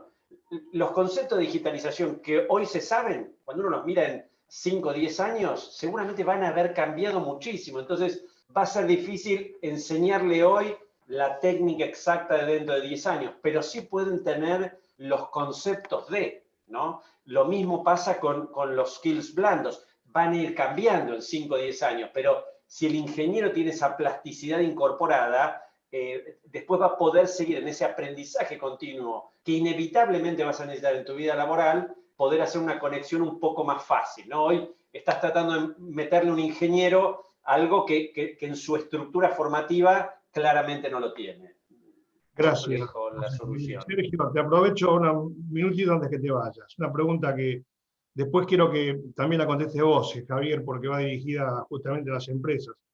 Pregunta acá Guillermo Calocay, ¿en qué medida son las empresas, o sea, en este caso las dos que están representadas en esta charla, son convocadas y tenidas en cuenta por el sistema universitario, que incluye las instancias ministeriales, para participar en la conformación de los estándares de acreditación formativa? Entonces, si hay canales de sinergia con el sistema universitario, ¿qué y cómo creen que debería la academia certificar formalmente los saberes de los graduados? Conocimientos, habilidades. ¿Basta con un título? Una pregunta muy interesante. Son preguntas que obviamente, este es un tema que da para un debate, para seguir varias veces hablando. Esto no se puede resumir en este corto tiempo que tenemos, pero me parece que esta es una pregunta súper interesante. Sergio, me gustaría que vos, que estás ya al borde de terminar y de retirarte, a ver si me puedes dar una respuesta. Sí, pido disculpas, pero tengo un grupo de todo el mundo ahí esperando. No, muy cortito. La realidad es que, y aclaro que yo soy producto de la universidad pública y la defiendo donde puedo, el sistema privado universitario tiene en general más flexibilidad y escucha más que el sistema público. Lo cual es una lástima porque el volumen grande y la herramienta de movilidad social y todo es el sistema público, con lo cual ahí creo que tenemos un poquito para mejorar. Muchas gracias, Sergio. ¿Y Javier? No, yo te diría que haría la misma reflexión. La complementaría con arrestos individuales de alguno de ustedes, ¿no? Yo he sido invitado por vos, me acuerdo Horacio, un Aníbal Cofone. O sea, yo creo que dentro del sistema universitario hay personas que están con una intención de modificarlo. Lo que no veo es algo estructurado y sistémico, que es lo que necesitamos, ¿no? La verdad que me gustaría verlo mucho más, y sí hay algo bastante más desarrollado en el sistema privado. Ahí estoy de acuerdo con Sergio. Y ganas tendríamos todos de hacerlo, Horacio. Javier, yo, bueno, soy por mi formación de técnico mecánico, por eso resalté cuando me presentaba a Verónica, quise que ponga eso, porque yo creo y apoyo justamente la iniciativa de lo que es la Escuela Roca, ¿no es cierto? Realmente para mí es el semillero de los ingenieros, es la cantera, que lamentablemente en un periodo de la historia argentina reciente, esa escuela industrial desapareció, fue mal vista, y yo creo que ese fue el principal factor por el cual hoy tenemos la baja cantidad de ingresantes en la Facultad de Ingeniería. O sea, hay pocos estudiantes de ingeniería porque hay pocos egresados de la escuela técnica. Y fíjate que en mi época casi todos éramos de ahí. Entonces, tengo una pregunta, es una discusión que tengo en muchas mesas en las cuales participo, que es la siguiente. Javier, el ingeniero, el estudiante, ¿tiene que caminar la planta industrial? A ver, Perdón, ¿o es un ingeniero de escritorio? A ver, te diría primero, déjame describir la situación. Hoy son más escritorio que caminadores. Yo creo que hay algo de cambio en las nuevas generaciones, con eventualmente un desafío mayor para empatizar con el entorno, ¿no? Creo que cuando uno ve impactos colaterales de la tecnología, acá hay una parte de la interacción personal que se pierde, ¿no? Vuelvo incluso a la charla que había abierto Sergio de todos los cambios que trajo la pandemia, y la pandemia a mí me dio dos grandes lecciones, te diría. La primera es que se puede hacer en las empresas remoto muchísimo más de lo que nos imaginamos, pero abrumadoramente más. Lección 1. Lección 2, es que hay cosas que inevitablemente hay que hacerlas de manera personal, ¿no? Entonces, esto de caminar la planta, yo te diría, creo que sigue siendo un factor fundamental, hay que ver la cosa, hay que tocarla, ese contacto personal con el individuo es inevitable, pero si tengo que ver el gap, también me parece que hay mucho trabajo con data science, con números. Yo estaba revisando el chat y creo que muchos correctamente observan, hoy hay una masa de datos que surge de un sistema industrial que es brutal, y la capacidad que tenemos de digerir esto es muy acotada con las herramientas con las que las estamos intentando hacer ahora. Entonces, acá hay que, como siempre en la vida, hay que buscar ese equilibrio, ¿no? Nosotros siempre tratamos de hacer un issue de hay que seguir pateando la planta, yo me calzo los botines, salgo a ver que la gente te ve en la planta, va a hacer una pregunta, es un valor esencial hasta de la condición humana, creo yo, pero también sí hay que trabajar mucho en la incorporación de tecnología, que creo que hemos dicho todos. Hay que buscar ese balance. Sí, gracias, Javier, gracias. Mira, yo creo que sería bueno, no sé qué opinás, Verónica, que hagamos un refrito nuestro internamente de las preguntas que tenemos y se las enviemos a los disertantes para de alguna manera luego que ellos puedan con su tiempo ir volcando las respuestas, tanto a nosotros al CAI, como para armar una especie de brochure, digamos, escrito. No sé qué decís, Verónica, vos al respecto, porque son muchísimas las preguntas y el tiempo se nos fue. Sí, sí, podemos hacer eso y subirlo con las presentaciones en el archivo audiovisual, como un anexo a la charla. Sergio y Javier se tienen que retirar, sí nos pueden quedar 5 minutitos más para charlar con Pablo algunas de las preguntas que fueron dirigidas a él. Pero los tenemos que liberar a Javier y a Sergio. Muchas gracias, muchísimas gracias. No, muchas gracias a vos, Sergio, por tu tiempo. Gracias, Javier. Gracias. Bueno, esperemos vernos pronto en alguna otra. Pablo, muy interesante tu presentación. Lamentablemente tuvimos que interrumpirla por esta circunstancia, que bueno, que se tenían que ir tanto Sergio como Javier. Pero me gustaría que cierres con algo que no se habló y que realmente prácticamente era un poco el motivo de la charla, ¿no es cierto? Es, ¿qué pasa ahora? ¿Qué pasa ahora? No. El COVID termina, en algún momento va a terminar. 2, 3, 4, 5 meses, un año, 2, lo que sea. ¿Qué pasa después? ¿Cómo es ese ingeniero que vos te imaginás? Que vos te imaginás, porque acá cada uno nos imaginamos algo a lo mejor completamente distinto. Creo que nadie tiene la certeza de cómo va a ser. Pero vos, ¿cómo pensás? Desde tu óptica, desde tu profesión, desde tu conocimiento y tu experiencia, el ingeniero de post-COVID. Primero disculpas porque también me entusiasmé un poco a veces con este tema, con la presentación, pero más o menos la había terminado, así que está perfecto. Mira, la reflexión es, yo creo que el tema central nuestro es que el mundo se aceleró con el COVID. Y lo mismo que pensábamos que iba a suceder en más tiempo, está pasando en menos tiempo, lo bueno y lo malo. Entonces, creo que esa disyuntiva es central para nosotros. Un poco el mensaje último que yo daba en la presentación es que, bueno, nosotros ya hemos repetido muchas veces la misma fórmula y no ha dado resultado. Me parece que la macroeconomía es solamente el contexto, y el país lo que necesita es, además de la macroeconomía, que por supuesto tiene que ser seria, lo que necesita es una propuesta de desarrollo. Y los países como la Argentina, que son países ricos en algunos recursos, nuestras exportaciones están centradas en pocos recursos y mayormente commodities. Lo que han hecho con éxito algunos de ellos, como es el caso de Noruega, pero también en la región, lo que han hecho con éxito es plantear una modificación de su agenda de desarrollo, y hacer deliberadamente un planteo en el cual desde las commodities, desde lo que el país es capaz de producir, se genera un plan para modificar la capacidad de producción hacia el valor agregado. Entonces, me parece a mí que el ingeniero post-COVID va a ser los mejor formados de la Argentina. Se van a encontrar en esa disyuntiva de un mundo que se acelera y de muchas más posibilidades, no solo en la Argentina, sino también fuera de la Argentina. Entonces, si nosotros no generamos, si el país no genera una propuesta dentro de la Argentina, bueno, lo que sucederá es que esas decisiones serán más rápidas. A mí les digo, tal vez es lo que yo veo, pero con varias de las personas que están hoy estudiando y que están incluso terminando el colegio secundario, me ha sorprendido la intención de irse a vivir fuera de la Argentina que tienen, que es muy superior a la que tuve yo.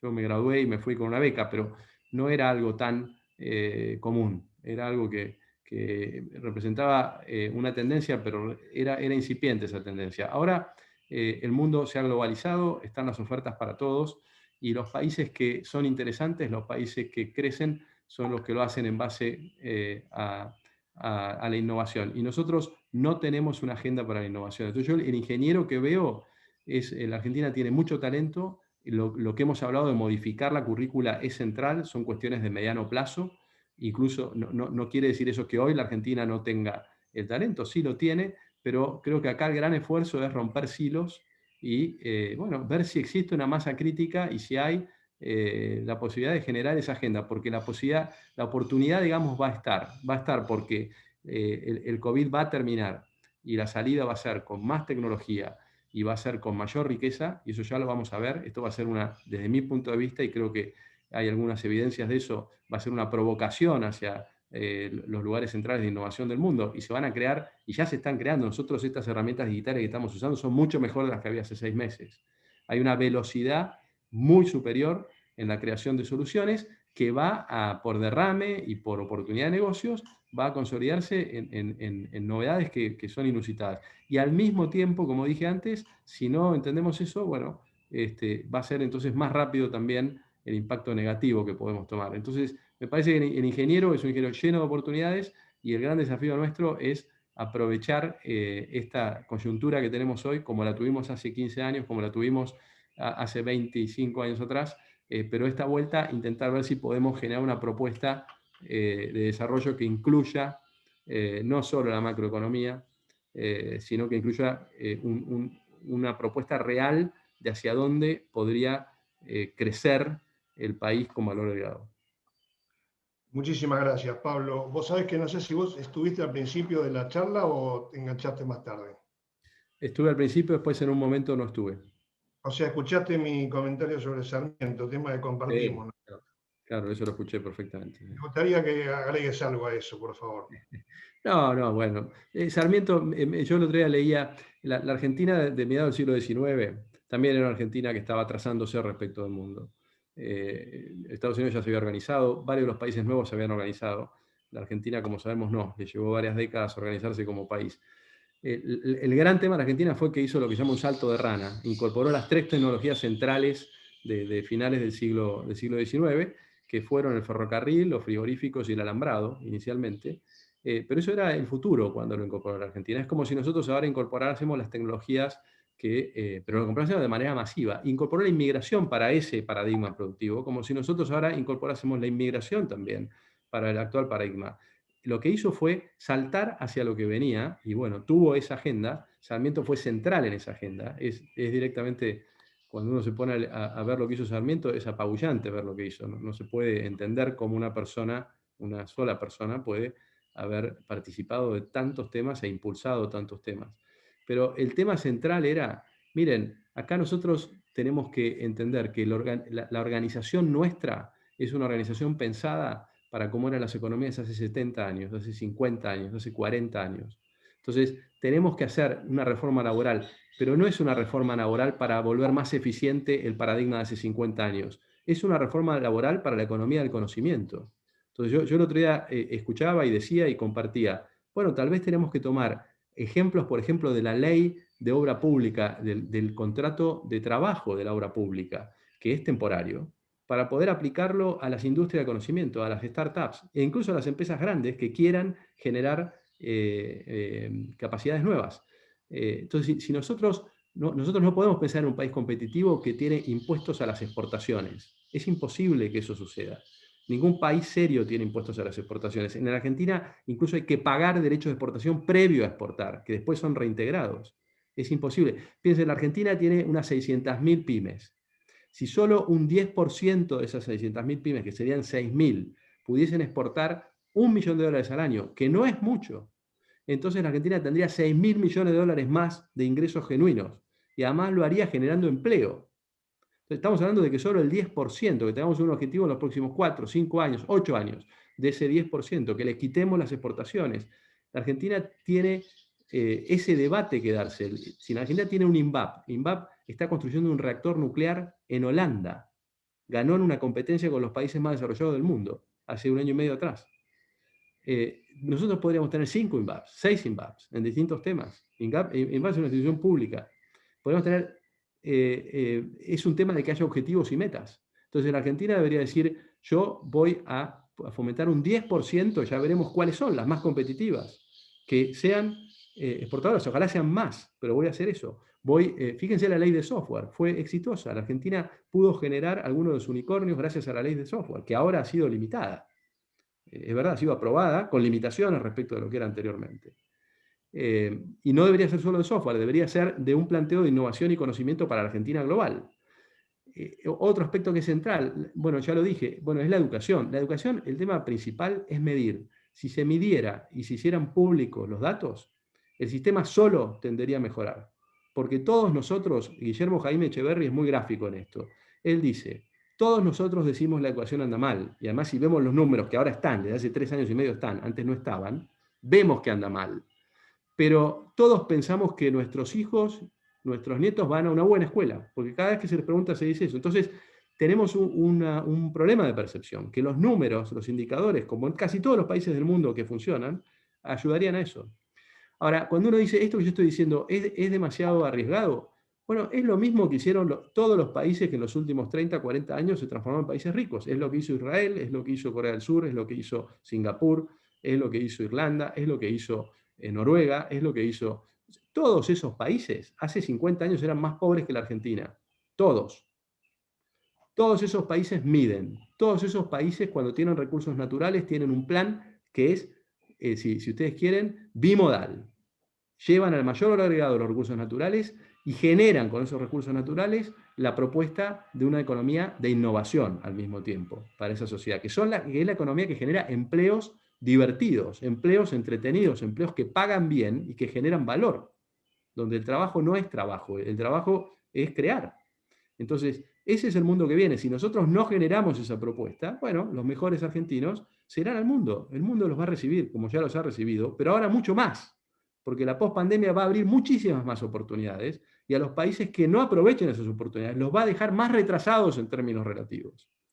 La buena noticia es, nosotros la misma fórmula ya la aprobamos, por lo menos en el 2003 en adelante, por lo menos en el 93 en adelante, y no funcionó. Entonces, tal vez ahora podemos probar una fórmula nueva, que es la que nos muestran todos los demás casos. Por eso, a mí no me gusta cuando se enfatiza demasiado la idea de la Argentina es distinta. La Universidad Argentina es distinta. Eso tiene muchos problemas decir eso. Es verdad que es un país maravilloso nuestro y que genera talento y lo ha generado de una manera extraordinaria. Pero miren, cuando una institución como el MIT dice a sí mismo, lean el informe, está online, tenemos que cambiar, y miran a instituciones de otros países, bueno, quiere decir que uno no debe pensar que es mejor y por lo tanto no tiene para aprender a los demás, sino todo lo contrario. Y los resultados nuestros no son buenos. Entonces creo que cuando medimos no tenemos buenos resultados. Entonces tenemos que cambiar para lograrlo. Bueno, muchas gracias, Pablo, como un cierre, la verdad que brillante. Bueno, en principio agradecerles a todos los que están asistiendo a la presente. Y me gustaría cerrar con algo que yo estuve participando en 3 eventos que organizó una persona que está casualmente presente, desde España, es el licenciado Javier Balbín, y en una de sus exposiciones puso un slide que me gustó mucho y que se lo voy a leer, es muy cortito. Es una reflexión de Murakami, y la voy a tratar de leer lo más lentamente posible, si no tendría que presentar. Dice que, y una vez que la tormenta termine, no recordarás cómo lo lograste, cómo sobreviviste. Ni siquiera estarás seguro de si la tormenta ha acabado realmente. Pero una cosa sí es segura, cuando salgas de esa tormenta, no serás la misma persona. Me parece que esta es una buena reflexión, me gustó mucho, y creo que estamos en una tormenta. El COVID es una tormenta, nos guste o no nos guste. Así que bueno, le doy muchas gracias a todos. Muchísimas gracias, Verónica, por tu organización, tu apoyo. Luismar, lo mismo para vos. Y desde el Centro Argentino de Ingenieros, en particular desde lo que es la Comisión de historia de la ingeniería y de enseñanza y aprendizaje de las ingenierías. Les reiteramos y les damos muchas gracias a todos los que estuvieron. No sé si Verónica, vos querés agregar algún detalle más con respecto a la presentación, a la subida a la página, etcétera, etcétera. Así que de mi parte nada más, y muy buenos días para todos, y que tengan una buena semana. Muchísimas gracias. Gracias, Horacio, gracias, Pablo. Bueno, fue un placer hacer la charla con vos. Y como íbamos poniendo en el chat, esta charla y el anexo que vamos a agregar la pueden encontrar en el archivo audiovisual, acá Luimar está compartiendo, y en la página de YouTube del CAI. Muchas gracias y los esperamos en las próximas charlas.